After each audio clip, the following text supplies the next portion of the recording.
বর্তমান যুগে আহলে কোরআন এমন একটা বিষাক্ত দলের আবির্ভাব ঘটেছে আমাদের মধ্যে, যে দলটা কাদিয়ানীদের চেয়েও খারাপ। কি জন্য খারাপ? যে কাদিয়ানীদেরকে আমরা চিনতে পারি যে এরা কাদিয়ানী, কাজে আমরা তাদের কথা নেই না।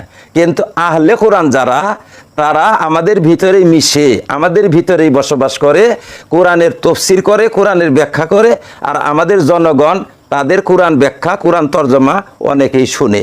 আর শুনতে শুনতে শুনতে শুনতে ধীরে ধীরে আমাদের শ্রোতাদের ব্রেনকে এইভাবে ওয়াশ করে যে ধীরে ধীরে তারা আহলে কোরআন বানিয়ে নেয়। আমাদের এক ভাই প্রশ্ন করেছেন যে আহলে কোরআন কাকে বলে এবং তাদের আমলকে রূপ, তারা কি মুসলমান হয় কি না, এটা ছিল প্রশ্ন। আপনারা মনে রাখবেন, আমাদের এই পবিত্র ইসলামকে ধ্বংস করার জন্য বহুমুখী ষড়যন্ত্র শয়তান প্রথম দিন থেকে চালিয়ে আসছে, এখনও চালাচ্ছে এবং কিয়ামত পর্যন্ত চালিয়ে থাকবে। আমাদেরকে সবসময় সতর্ক থাকতে হবে যে শয়তানের কবলে যেন আমরা পড়ি না। শয়তান বিভিন্ন নাম নিয়ে, বিভিন্ন সুরত আকৃতি নিয়ে, বিভিন্ন সুন্দর সুন্দর স্লোগান নিয়ে আমাদের ঈমানকে হরণ করার জন্য আমাদের সামনে আসবে। প্রথম দিন থেকে আসছে, এখনও আসছে এবং কিয়ামত পর্যন্ত আসতেই থাকবে। কাজেই ভাইরা, নিজেদের ঈমান হেফাজত করার জন্য আপনাদেরকে সবসময় উলামায়ে হক্কানি যারা, তাদের কথা মানতে হবে, তাদের উপদেশ মোতাবেক চলতে হবে। আপনারা যদি ইসলামের শত্রুদের যে বক্তব্য সেটা যদি শুনেন, আপনাদের মনে হবে যে এরাই আসল পণ্ডিত কোরআনের এবং এরাই হাদিসের আসল পণ্ডিত, এরকম মনে হবে। কারণ এই বাতিলরা খুবই চাপাবাজ হয়ে থাকে, বাতিলরা খুবই যুক্তিবাদী হয়ে থাকে, চাপাবাজি হয়ে থাকে। কাজে এই চাপাবাজদের কথাই শুনবেন না। এখন আমরা জানি কিছুগুলো ভ্রান্ত ফেরকা আছে যাদেরকে আমরা সহজেই চিনতে পারি, তারা আমাদের অত ক্ষতি করতে পারে না। যেমন অন্যান্য ধর্মাবলম্বী যারা, তারা আমাদের সামনে পরিচিত, তাদেরকে আমরা জানি এবং চিনি যে এরা ইসলামের লোক নন, এরা কোরআন হাদিসের লোক নন। এদের কথা, এদের আচার আচরণ, এদের বক্তব্য দ্বারা আমাদের সেইরূপ ক্ষতি হয় না। আরও কিছু লোক আছে আমাদের ভিতরেরই লোক, কিন্তু তারা যদিও মুসলমান নাম হিসাবে দাবি করে, কিন্তু উলামায়ে কেরামের মেহনতে, উলামাদের কঠোর পরিশ্রমের বিনিময় তারা এখন আমাদের সামনে চিহ্নিত হয়ে গেছে। চিহ্নিত হয়ে যাওয়ার জন্য আমরা তাদের খপ্পরে অত একটা পড়ি না, বা তাদের দ্বারা আমরা অত একটা প্রবঞ্চিত হই না। যেমন নাস্তিক গোষ্ঠী আছে, আমাদের ঘরে জন্মগ্রহণ করে মুসলমানের ঘরে জন্ম নিয়ে এরকম নাস্তিক কিছু জন্ম নিয়েছে। আমরা সবাই জানি যে এরা নাস্তিক, এদের কথা নেওয়া যাবে না। কাজেই নাস্তিকরাও আমাদের অত ক্ষতি করতে পারে না। ঠিক তেমনি আমাদের ভিতরে কিছু নামধারী ইসলামী ফেরকা জন্ম নিয়েছে। উলামায়ে কেরামের মেহনতের বদৌলতে আমরা সেই সমস্ত ফেরকা সম্পর্কে ভালোভাবে পরিচিত হয়েছি, তারাও আমাদের সেরকম ক্ষতি করতে পারে না। যেমন কাদিয়ানি, মরদুদ কাদিয়ানি, মালউন কাদিয়ানি গোত্র। এই কাদিয়ানিরা আমাদের প্রিয় নবী সাল্লাল্লাহু আলাইহি সাল্লামকে শেষ নবী হিসাবে মানে না। তারা আমাদের প্রিয় নবী সাল্লাল্লাহু আলাইহি সাল্লামের পরেও নবুয়তের ধারা জারি রাখতে চায়, অথচ আমাদের প্রিয় নবী সাল্লাল্লাহু আলাইহি সাল্লাম হচ্ছেন সর্বশেষ নবী। তারপরে আর কোনো নতুন নবীর আবির্ভাব ঘটবে না, কখনো ঘটবে না।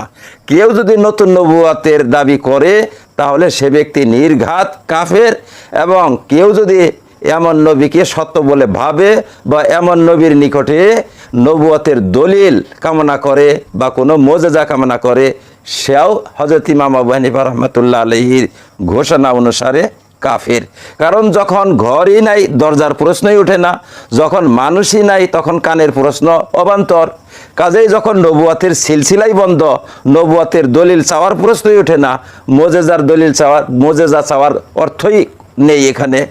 সেই জন্য কাদিয়ানিরাও আমাদের তেমন ক্ষতি করতে পারে না, কারণ উলামায়ে কেরামের মেহনতের বদৌলতে আজ আমরা এই মরদুদ ও মলউন কাদিয়ানি সম্পর্কে ভালো একটা অবগতি লাভ করতে পেরেছি। যখন তখন আমাদেরকে কাদিয়ানিরাও অত বিভ্রান্ত করতে পারে না। তবে অর্থের লোভে কিছু কিছু মুসলমানেরই কিছু লোক যারা অর্থের লোভের বশবর্তী হয়ে কাদিয়ানি হয়ে যায়, তাদের কথাটা ভিন্ন কথা।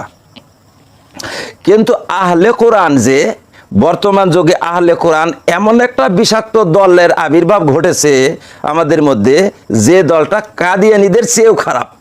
কি জন্য খারাপ? যে কাদিয়ানিদেরকে আমরা চিনতে পারি যে এরা কাদিয়ানি, কাজে আমরা তাদের কথা নেই না।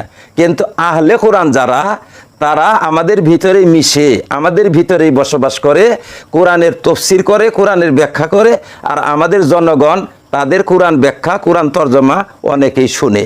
আর শুনতে শুনতে শুনতে শুনতে ধীরে ধীরে আমাদের শ্রোতাদের ব্রেনকে এইভাবে ওয়াশ করে যে ধীরে ধীরে তারা আহলে কোরআন বানিয়ে নেয়। আহলে কোরআন কাকে বলে? আহলে কোরআন বলা হয় তারা একমাত্র কোরআনকে মানে বলে দাবি করে। আসলে তো তারা কোরআনও মানে না, কারণ যে ব্যক্তি হাদিসকে মানে না সে ব্যক্তি কোরআন মানে বলে দাবি করলেও নিছক তার দাবি, সে কোরআন কখনোও মানে না। কারণ কোরআন যে কোরআন, এইটা প্রমাণ করবেন কি দিয়ে? আপনি কোরআন দিয়ে তো কোরআন প্রমাণ করতে পারবেন না। কোরআন প্রমাণ করতে গেলে তো হাদিস লাগবে, হাদিস দিয়েই কোরআন প্রমাণ করতে হবে। কোরআন দিয়ে কোরআন প্রমাণ করা যায় না।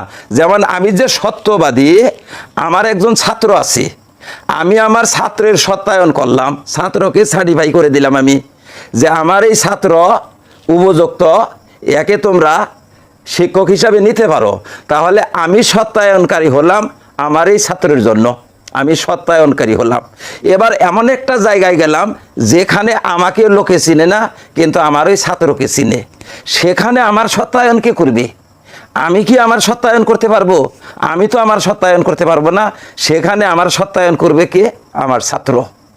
আমার ছাত্র বলবে যে ইনি উপযুক্ত লোক, ইনি আমার উস্তাদ, ইনি আমার শিক্ষক, ইনি উপযুক্ত, ইনি গ্রহণযোগ্য ব্যক্তি, তখন আমাকে লোকেরা মানবে। তাহলে বোঝা যাচ্ছে যে ছোট বড়ের সত্যায়ন করতে পারে, যেমন বড় ছোটর সত্যায়ন করতে পারে। কাজেই হাদিসের সত্যায়ন করে কোরআনে পাক, আর কোরআনে পাকের সত্যায়ন করে হাদিসে। আমরা কোরআন হাদিস যে মানতে হবে, এটার দলিল কি? কোরআনের অসংখ্য আয়াত রয়েছে যে হাদিস মানতে হবে। আল্লাহ রাব্বুল আলামিন কোরআনে বলেছেন, মাইয়ুতিউর রাসূলা ফাকাদ আতা আল্লাহ, যে ব্যক্তি রাসূলের কথা মানে সে প্রকৃতপক্ষে আল্লাহর কথা মানে। খুজু মা আতাকুমুর রাসূলু ফাখুজুহু ওয়া মা নাহাকুম আনহু ফান্তাহু। আল্লাহ রাব্বুল আলামিন পবিত্র কোরআনে ঘোষণা করেন, নবী তোমাদেরকে যা বলেন তা তোমরা গ্রহণ করো, আর নবী তোমাদেরকে যে কাজ করতে নিষেধ করেন সেই কাজ থেকে তোমরা বিরত থাকো। এখানেও বোঝা যাচ্ছে এরকম অসংখ্য আয়াত রয়েছে যে সমস্ত আয়াত দ্বারা প্রমাণ পায় যে আল্লাহ রাসূলের হাদিস গ্রহণযোগ্য, আল্লাহ রাসূলের হাদিস আমাদের জন্য অটুট দলিল এবং গ্রহণযোগ্য দলিল, শরীয়তের একটা মজবুত দলিল, এটা প্রমাণ হয়। আর হাদিস যে আমাদের জন্য শরীয়তের একটা বুনিয়াদি দলিল, এটাও কোরআন দ্বারা প্রমাণ পায়। তেমন কোরআনে কারিম যে কোরআন, এইটা আপনি কি দিয়ে প্রমাণ করবেন? রাসূলের কথা দিয়েই প্রমাণ করবেন। রাসূলের কথা ছাড়া তো প্রমাণ করতে পারবেন না। যেমন কোরআন যে আল্লাহর বাণী, এইটা আপনি কার কাছে শুনলেন? কোরআন আপনি কার কাছে পেলেন? কোরআন যে আল্লাহর বাণী, কোরআন যে এইটা যে কোরআন, এটা যে জিবরিলের মাধ্যমে এসেছে, এটা যে আল্লাহ পাকের কালাম, এটা যে আল্লাহর পক্ষ থেকে এসেছে, এইটা আপনি কার কাছে শুনলেন? এটা তো আল্লাহর রাসূলের কাছেই শুনতে হবে। তাহলে আল্লাহর রাসূলের কথাই যদি গ্রহণ না করেন, তাহলে আপনি কোরআন গ্রহণ করবেন কিভাবে? আর আহলে কোরআন যারা, তারা হাদিসকে অস্বীকার করে, হাদিসের কোনো মান্যতা তাদের কাছে নেই, হাদিস তারা মানে না। তারা কোরআনকে, তারা বলে যে আমরা কোরআনকে মানি, আসলে তারা কোরআনকেও মানে না। আসলে তারা ইসলামের শত্রু, নাস্তিকদের খালাতো ভাই, তারা নাস্তিকদের ভাই, কিন্তু তারা তার মানে ছদ্মবেশী নাস্তিক, ছদ্মবেশী নাস্তিক। সেই জন্য আপনারা দেখবেন নাস্তিকদের সাথে তাদের অনেকটা মিল আছে, নাস্তিকদের সাথে তাদের ভ্রাতৃত্ব আছে, অনেক ভ্রাতৃত্ব বন্ধুত্ব রয়েছে। আপনারা দেখবেন অনেক সময় এই আহলে কোরআনদের বিরুদ্ধে যদি আমাদের উলামারা মেহনত শুরু করে, তখন দেখবেন যে নাস্তিকেরা আহলে কোরআনদের পক্ষ নেয়। কেন পক্ষ নেয়? এই জন্যই পক্ষ নেয় যে আহলে কোরআনরা বা কোরআন যারা বলে যে আমরা কোরআন মানি হাদিস মানি না, এই সমস্ত লোকদের খালাতো ভাই হচ্ছে নাস্তিকরা। দর হকিকত বাস্তবে উভয় দলই নাস্তিক, উভয়ই নাস্তিক। তবে যারা সরাসরি নাস্তিক, তাদের চেয়ে বেশি ক্ষতিকারক হচ্ছে আহলে কোরআন। কাজেই ভাইরা, এই পৃথিবীতে সেটা যে কোনো দেশের হোক, যারা বলে যে আমরা হাদিস মানি না, কোরআন মানি, কোরআনকে আমরা মানি, কোরআনে যা আছে তাই আমরা মানবো, আমরা হাদিসকে মানবো না, তারা নাস্তিকদের চেয়ে জঘন্য, তারা কাদিয়ানীদের চেয়ে জঘন্য, তারা মুশরিক কাফিরদের চেয়ে জঘন্য। তাদের কথা শোনা যাবে না, তাদের কোরআন তফসির, তাদের কোরআন তর্জমা, তাদের বক্তব্য আপনারা শুনবেন না। বড় দুঃখের বিষয় হচ্ছে তারা আমাদের মধ্যেই বাস করে, আমাদের মতোই দাড়ি রাখে, আমাদের মতোই তারা লেবাস পোশাক পরে, কিন্তু তাদের ভিতরটা অত্যন্ত খারাপ, তাদের ভিতরটা অত্যন্ত খারাপ। কোরআনের তফসির করে, আর কোরআনের তফসির করার সময় এই তফসির ভিতর দিয়ে হাদিসকে কর্তন করে, হাদিসের প্রতি যেটা বিশ্বাস এটাকে বিনষ্ট করে শ্রোতাদের। তারা যুক্তি দর্শায়, এমন এমন যুক্তি দর্শাবে যে সমস্ত যুক্তি দ্বারা তারা হাদিসকে খণ্ডন করে, হাদিসের বিরুদ্ধাচরণ তারা করে। তাদেরকে দেখলে আপনি মনে করবেন যারা ইসলামের বড় পণ্ডিত, কিন্তু আসলে পণ্ডিত না। আপনাদের জন্য আমি বাংলাদেশের কয়েকজন আহলে কোরআনের চিত্র আপনাদের সামনে পেশ করব, আপনারা বুঝতে পারবেন যে সত্যিকারেই তো এদেরকে তো আমরা বড় পণ্ডিত ভেবেছিলাম, এদেরকে তো আমরা বড় মুফাসসির ভেবেছিলাম, কিন্তু এরাই নাস্তিক। এই নাস্তিকদের কোরআন এতদিন শুনলাম, নাস্তিকদের তফসির এতদিন শুনলাম, আপনারা আফসোস করবেন, আপনারা বুঝতে পারবেন। এবং তাদের নামাজও আমি দেখাবো, তাদের নামাজ কী রূপ। অবশ্য সকলে একরূপ করে না, তাদের বিভিন্ন রূপ হবার পারে, বহুমুখী বহু ধরনের রূপ তাদের হবার পারে, কারণ তাদের উদ্দেশ্য হচ্ছে ইসলামকে ধ্বংস করা, ইসলামকে মূলোৎপাটন করা ইসলামের। কাজেই ভিতরে ভিতরে নাস্তিকদের সাথে আর আহলে কোরআনদের সাথে যোগসূত্র রয়েছে। তারা যখন গোপন মিটিং করে, নাস্তিকেরা বলে যে এইভাবে ইসলামকে দমন করতে হবে, আবার নাস্তিকেরই একটা গ্রুপ তারা আহলে কোরআন সেজে তারা ইসলামকে মূলোৎপাটন করে। কিভাবে করে? যে আমরা যদি সরাসরি নাস্তিক হই বা সরাসরি যদি ইসলামের বিরুদ্ধে কথা বলে, তাহলে মুসলিম জনগণ আমাদেরকে মানবে না, আমাদের কথা শুনবে না। সেই জন্য খুব কৌশলগতভাবে তারা কোরআন প্রচার শুরু করে, আর তারা কোরআন ফাউন্ডেশন খুলে, তারা কোরআনের তফসির খোলে, কোরআনের ব্যাখ্যা বিশ্লেষণ তারা প্রচার করা শুরু করে, তারা কোরআন তালিম বা কোরআন তফসিরের ঘর করে, কোরআন তফসিরের মহফিল করে তারা সেই বাষ্পটা মুসলিম সমাজের মধ্যে ছড়াতে থাকে। কাজেই ভাইয়েরা, আহলে কোরআনদের খপ্পরে পড়বেন না, তাদের দ্বারা আপনারা প্রবঞ্চিত হবেন না। তারা মুসলিম বেশে থাকলেও, তারা কোরআন আওড়ালেও তারা কিন্তু কাফের, কঠোর কাফের, তারা কট্টর কাফের, তারা কাদিয়ানীদের চেয়েও তারা খারাপ। আল্লাহ পাক আমাদেরকে এই আহলে কোরআন নামী কাফেরদের থেকে আত্মরক্ষা করার তৌফিক দান করুন। এরা কত ভয়াবহ, আল্লাহ পাক আমাদেরকে এই সমস্ত লোকদের থেকে আত্মরক্ষা করার তৌফিক দান করুন। আরও একটা কথা বলে রাখি, এই আহলুল কোরআনের আত্মপ্রকাশ করাটা কিন্তু আল্লাহর নবীর নবুয়তের একটা জ্বলন্ত প্রমাণ। আল্লাহর নবী যে সত্য নবী তার একটা জ্বলন্ত প্রমাণ। কারণ আল্লাহ রাসূল সাল্লাল্লাহু আলাইহি সাল্লাম 1400 বছর আগে বলে গিয়েছেন যে এমন একটা যুগ আসবে, সেই যুগে তোমাদের মধ্যে কিছু লোক এরকম জন্ম নেবে, তারা আরামকে দাঁড়ায় সজ্জিত চেয়ারের মধ্যে বসে তারা বলবে কোরআনের মধ্যে যা হালাল আছে তা আমরা মানি, যা হারাম আছে তাও আমরা মানি, আমরা হাদিসের ধারধারি না, হাদিসের প্রয়োজন আমাদের নেই। এরকম লোক জন্ম নেবে। তারা কিন্তু জাহান্নামী, তারা কিন্তু আমার উম্মত নয়, তারা কিন্তু এই উম্মতের কোনো আফরাদ নয়, তারা জাহান্নামী, তারা কাফের। আল্লাহ রাসূল সাল্লাল্লাহু আলাইহি ওয়াসাল্লাম বিভিন্ন হাদিসের মধ্যে এইভাবে তাদের সম্পর্কে ভবিষ্যৎবাণী করে গিয়েছেন। আজ আমরা অক্ষরে অক্ষরে হুজুরের ভবিষ্যৎবাণীর সত্যতা স্বচক্ষে দেখলাম যে আমাদের আসামে, আমাদের ভারতে সেই আহলুল কোরআনের আবির্ভাব ঘটেছে। ভাইরা, আহলুল কোরআন এরা হাদিসকে মানে না, একমাত্র কোরআনকে মানে বলে দাবি করে, কিন্তু আসলে কোরআনকেও তারা মানে না। তারা বিরাট বড় মুসলমান সমাজের জন্য বিরাট বড় ক্যান্সার, বিরাট বড় বিষ বাষ্প তারা ছড়াচ্ছে। তাদের থেকে আমাদেরকে সতর্ক হতে হবে। তাদের সাথে ভিতরে ভিতরে নাস্তিকদের সাথে এবং ইসলামের চরম শত্রু, বিশ্ব শত্রুদের সাথে যোগসূত্র রয়েছে। তারা ভিতরে ভিতরে ইসলামকে ধ্বংস করার পরিকল্পনা চালায়। আল্লাহ পাক তাদের থেকে আমাদেরকে হেফাজত থাকার তৌফিক দান করুন। আহলে কোরআন, আহলে কোরআন নামটা কত সুন্দর নাম। বাপরে, কোরআন প্রিয়, কোরআন প্রেমিক, কোরআনের ধারক বাহক, কোরআনের খাদিম, ভালো নাম। এইটা একটা ভ্রান্ত দল একটা জন্ম নিয়ে দুনিয়ায়, ওরা জন্ম নিয়ে হেরা এই নামটা ওরাই নিজে করে নাম রেখে নিয়েছে। ওরা নিজে করে নাম রাখছে, ওরা নাম রাখছে কি বকিরা? ওরা হাদিস মানে না, হাদিসকে ওরা দলিল হিসাবে স্বীকৃতি দেয় না, হাদিসের কোনো গুরুত্ব দেয় না ওরা। হাদিস কিছুই না, এগুলা গল্প বাদ দেওয়া গেলা। হাদিস মানে না যে দলটা, সেই দলটা নিজের নাম রাখছে আহলে কোরআন। রাখলো কেন? কোরআন দাবার মানে ওরা। কোরআন মানে তো সেই জন্য অগরের একটু সম্পর্ক আছে। কোরআন মানি আমরা, হাদিস তো মানি না, কাজে আমাদের নাম আহলে কোরআন। যেটা আমাদের মুসলিম জাতির সুন্দর একটা নাম ছিল, ওই নামটাই ভ্রান্ত দলে নিজে করে নাম রাখা নইল। নিজে করে নাম রাখা ওরা পরিচয় দিল সারা বিশ্বে যে আমরা আহলে কোরআন। আমাদের সাধারণ মানুষ যারা যারা সূক্ষ্ম বিষয় বুঝে না, তারাও কত কত জোরে কয় এটাই তো ভালো। ওদের সমস্ত আমল কোরআনের উপরে। ওরা কয় যে আমরা যা কিছু আমল করি দুনিয়ায়, সব আমাদের আমলগুলো কোরআনের মধ্যে আছে। হাদিসের আমল আমরা করি না, হাদিস আমরা বিশ্বাস করি না, হাদিস মানি না, আমরা হাদিস বিশ্বাস করি না। আমাদের আমল কোরআনের। তোমরা হাদিস দেখে আমল করো, হাদিস তো মানুষের বানিয়ে দেয়। মুহাম্মদ সাল্লাল্লাহু আলাইহি সাল্লামের কথা, সাহাবাদের কথা, রাবিদের কথা, রাবিরা নকল করছে, লেখছে, ইমামরা লেখছে কিতাবের মধ্যে। এগুলা তো হইলো মানুষের কথা। এগুলা আমরা মানি না। আমরা যা আমল করি, আমাদের আমল সম্পূর্ণ কোরআন শরীফের মধ্যে। আমাদের অজ্ঞ মুসলমানেরা ভাবে এইটাই তো ভালো, কোরআনের উপরে আমল করে, এটাই তো ভালো। এইটা কিছু ভাবে, কি জন্য ভাবে? জ্ঞানেরও ভাবে। এখন সূক্ষ্ম বিষয়টা আপনাদের সামনে আমি রাখি। ওরা কি মানে? ওরা কোরআন মানে, হাদিসটা মানে না।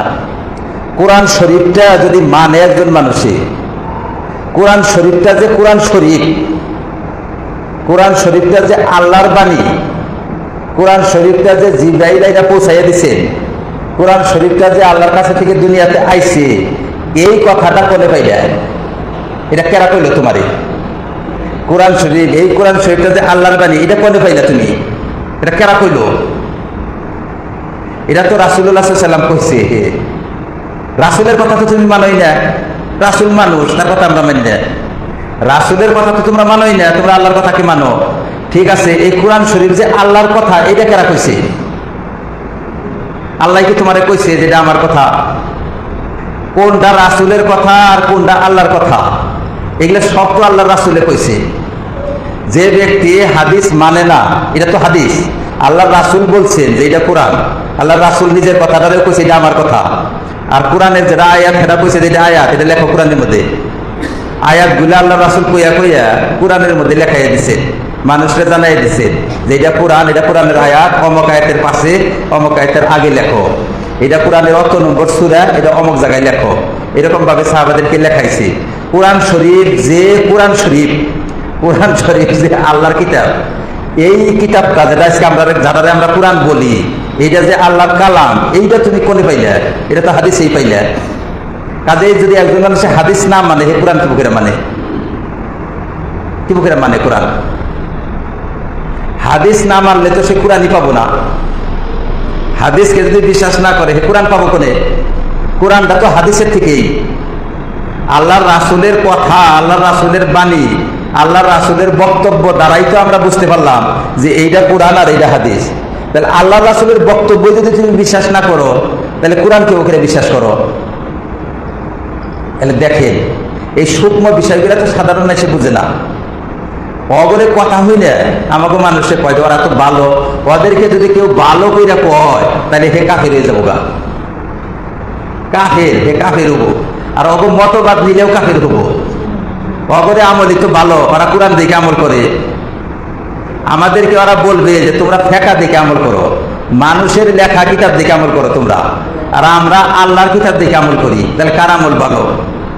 আমাদের মানুষ যারা অজ্ঞ, তারা তো মায়ের পেশটা তো আর বুঝে না। ওরা কয় যে অগ আমলই তো ভালো, ওরা সব আমল কোরআন দেখা করে, তাহলে অগ আমলই ভালো হইলো। কিন্তু এখন যে কথাটা, যে কোরআন শরীফ হাদিস না মানলে সে তো কোরআন মানতেই পারবে না। কারণ হাদিস অস্বীকার করার সাথে সাথে কোরআন অস্বীকার করা হয়ে যাবো গা। কারণ কোরআনটা তো হাদিসের দ্বারাই প্রমাণ পাইল। যখন একজন মানুষ বললো যে আমি হাদিস মানি না, আলটিমেটলি তারা এটাও কোন লাগবে আমি কোরআন মানি না। কে রে? কোরআন তো হাদিস দ্বারা প্রমাণিত হয়েছে। কোরআন যে কোরআন, এটা কি এর দ্বারাই প্রমাণিত হয়েছে? হাদিসের দ্বারাই। এগুলাকে বলা হয় সূক্ষ্ম কথা, মৌলিক বিষয়। এখন একজন মানুষ যদি হাদিস মানে না, কোরআন মানে, ওর আমল খুব ভালো, আমল ভালো, আর কথাবার্তা ভালো, সব ভালো, কিন্তু মানুষটা কাফের। এই মুসলমান না, এরা আমাকে মানুষের দরবার পারে না, ওরা কিন্তু মুসলমান না, ওরা কাফের। কি জন্য কাফের? মুসলমান একজন হবার চাইলে তার কিছুগুলা জিনিস বিশ্বাস করা লাগে। তার মধ্যে একটা বিষয় কি, কোরআনকেও বিশ্বাস করতে হবে, আল্লাহর রাসূলকেও বিশ্বাস করতে হবে। আল্লাহর রাসূলকে বিশ্বাস করা মানে আল্লাহর রাসূলের হাদিস বিশ্বাস করা, রাসূলকে বিশ্বাস করা, আর তো অন্য কিছু না, রাসূলের কথা বিশ্বাস করা। যে ব্যক্তি হাদিস মানে না, সে ব্যক্তি তো মুসলমানই হবে না। হাদিস যে মানবে না, সে তো মুসলমানই না। কারণ হাদিস বিশ্বাস করাও ইমানের একটা অংশ। কোরআন বিশ্বাস করা যেমন ইমানের অংশ, হাদিস বিশ্বাস করাও ইমানের অংশ। তাহলে যে ব্যক্তি হাদিস বিশ্বাস করে না, সে ব্যক্তি মুসলমান না। অগরে আমল, অগরে কার্যকলাপ দেখে আমাদের কিছু মানুষে ভাবে যে ওরাই তো পাক্কা মুসলমান, ওরাই তো পাক্কা মুসলমান। এখন আপনি যদি অগরে পাক্কা মুসলমান কন, তাহলে বেতাল আছে। ওরা কাফের, ওরা কাফের আছে দুনিয়ায়। বাংলাদেশে মেলা আছে, আমরা আসামেও আছে। অগরে দাবি যে আমরা কোরআনের উপরে আমল করি, আছে বাংলাদেশে। মিডিয়ার মধ্যে আহে অগরে বয়ান টয়ান, অনবরত বয়ান আসে। আমাদের মানুষ যারা মিডিয়া দেখে, এই মিডিয়ার কথা যারা শুনে, আমাদের বড় খাতরা। আলিম মানুষের তো খাতরা নাই, আলিম তো উঁচা নিচাটা ধরবার পারে, বুঝবার পারে। ওরে দেখতে যতই ভালো থাকবে, দেখতে যতই ভালো থাক, এটা কিন্তু হিমলের কাঠ, এটা শাল কাঠ না, সেগুন কাঠ না। এটা যারা কাঠ চিনে তাদের তো সমস্যা নাই, যে কাঠ চিনে না তার জন্য সমস্যা। ওই জন্য ইসলামটার বুঝ জানেন নাকি, তাইলে আহলে কোরআন কিন্তু মুসলমান না। আরেকটা আছে, আরেকটা ইমানের একজন মানুষ মুসলমান মুমিন টিকার জন্য কোরআন মানা যেমন জরুরি, হাদিস মানাও তেমন জরুরি। সাহাবাদেরকে ন্যায়পরায়ণ বলে বিশ্বাস করাও তেমনই জরুরি। আমাদের মধ্যে অনেক ফেরকা দলাদলি যে আছে, দল, অনেক দল মুসলমানের মধ্যে। এই যে সুন্নি, সুন্নিও আবার ভাগ আছে, একটা আসল সুন্নি আর একটা নকল সুন্নি। আসল সুন্নি মধ্যে আমরা পড়ি, চার মযহাবটা এটা আসল সুন্নি। হানফি, শাফি, মালিকি, হাম্বলি এরা আসল সুন্নি মানুষেরা। কিন্তু নকলি সুন্নি একটা বেরিয়েছে, এই তারা কয় যে আমরা সুন্নি, ওরা সুন্নি দাবি করে। আমাদেরকে সুন্নি ওরা মানে না, এরা সুন্নি নেয়, এরা ওহাবি, অমক তমক কিছু নাম দেয়, বিভিন্ন নাম দিয়ে ওরা সুন্নি। তার মানে ভালো নাম যতটা আছে, ভালো ভালো উপাধি যেগুলো আছে, সমস্ত উপাধি চোরেরা চুরি করছে। 2 নম্বরই মানুষ উপাধিটা নিয়ে জায়গা, ভালো ভালো উপাধিটা ওরা নিয়ে জায়গা চুরি করে ওরা। যেরকম আহলে কোরআন, এটা কোরআন শরীফের মধ্যে, হাদিসের মধ্যে আছে আহলে কোরআন। আহলে কিতাব আছে একটা, আহলে কিতাব বলা হয় যারা আসমানি কিতাব প্রাপ্ত, যারা আসমানি কিতাব প্রাপ্ত যারা, তাদেরকে বলা হয় আহলে কিতাব, তারা আহলে কিতাব।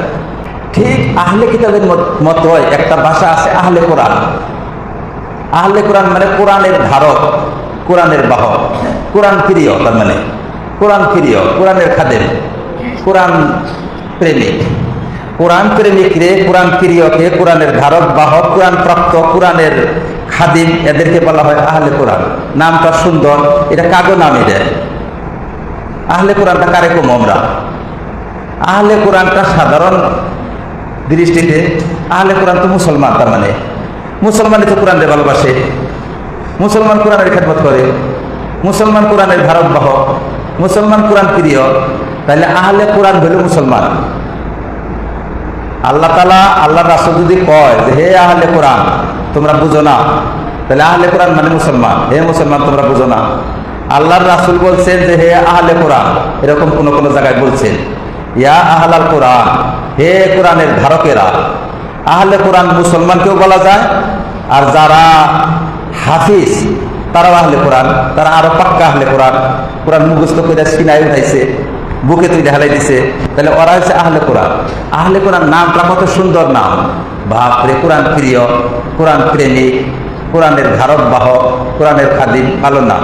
এইটা একটা ভ্রান্ত দল একটা জন্ম নিয়ে দুনিয়ায়, ওরা জন্ম নিয়ে হেরা এই নামটা ওরাই নিজে করে নাম রেখে নিয়েছে, ওরা নিজে করে নাম রাখছে, ওরা নাম রাখছে কি বকিরা, ওরা হাদিস মানে না, হাদিসকে ওরা দলিল হিসাবে স্বীকৃতি দেয় না, হাদিসের কোনো গুরুত্ব দেয় না, ওরা হাদিস কিছুই না, এগুলা গল্প বাদ দেওয়া গেলা।